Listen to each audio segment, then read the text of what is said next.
Hello friends, कैसे हैं आप सब लोग। आज हम बात करने वाले हैं ROCE की, जिसे हम रिटर्न ऑन कैपिटल एम्प्लॉयड भी बोलते हैं। इस ROCE से हमें ये पता चलता है कि एक कंपनी की प्रॉफिट अर्निंग कैपेसिटी कितनी है, यानी कि एक कंपनी अपने बिजनेस में लगी हुई कैपिटल पर किस परसेंटेज से प्रॉफिट जनरेट करती है। ये ROCE जितना अधिक होता है, जितना हाई होगा, उतना ही कंपनी की हाई अर्निंग प्रॉफिट कैपेसिटी को शो करता है। इस ROCE की कैलकुलेशन हम एक फॉर्मूले से कर सकते हैं। इसका फॉर्मूला जो होता है ROCE means return on capital employed. कैसे निकालेंगे? Net profit before interest and tax, यानी कंपनी ने एक अकाउंटिंग ईयर के अंदर प्रॉफिट और टैक्स एक अकाउंटिंग ईयर के अंदर टैक्स और इंटरेस्ट देने से पहले कितना प्रॉफिट अर्न किया, जिसे हम PBIT profit before interest and tax भी बोलते हैं, उसको हम डिवाइड कर देते हैं कैपिटल एम्प्लॉयड से, यानी बिजनेस में कंपनी ने कितने कैपिटल जो है इन्वेस्ट कर रखी है। फिर अगर मल्टीप्लाई कर दिया जाए 100 से, तो कंपनी का ROCE हमें फाइंड आउट हो जाता है। कैपिटल एम्प्लॉयड कैसे आता है? कैपिटल एम्प्लॉयड निकालने का फॉर्मूला होता है इक्विटी प्लस डेट्स।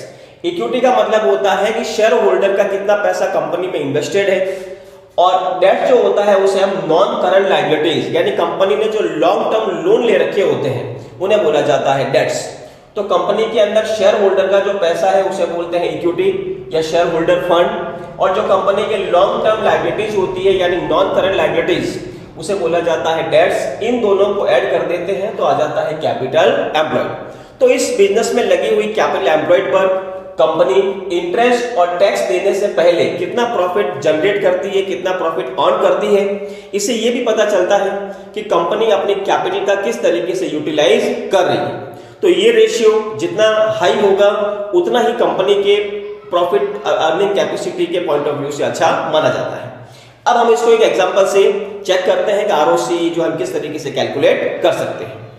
इस एग्जांपल से हम ROCE कैलकुलेट करते हैं। Net profit before interest and tax, यानी इंटरेस्ट और टैक्स देने से पहले कंपनी का जो प्रॉफिट है वो है 2 lakh rupees. Equity rupees 12 lakh. Share holder का जो पैसा लगा हुआ है वो है 12 लाख का, और जो डेट्स है यानी कंपनी ने जो लॉन्ग टर्म लोन ले रखे हैं वो कितने हैं? 8 लाख रुपए के। अब इस इंफॉर्मेशन के बेसिस पे कंपनी का ROCE कैसे हम फाइंड आउट करेंगे? तो सबसे पहले हम ROCE का फॉर्मूला लिख देते हैं। इसका फॉर्मूला होता है net profit before interest and tax, divide कर देंगे कैपिटल एम्प्लॉयड से,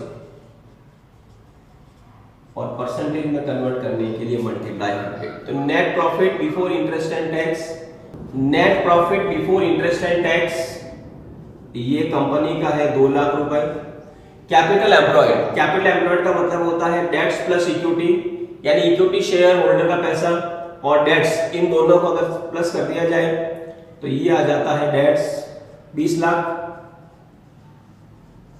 और फिर हम इसको अगर परसेंटेज में कन्वर्ट करें तो ये आ जाता है हमारे पास में 10%। यानी कि इस क्वेश्चन के अकॉर्डिंग कंपनी का जो ROCE है, कंपनी अपने कैपिटल एम्प्लॉयड के ऊपर 10% से प्रॉफिट जो है वो जनरेट करती है। ये रेशियो या परसेंटेज जितना हाई होता है, उतना ही कंपनी की हाई अर्निंग कैपेसिटी को शो करता है।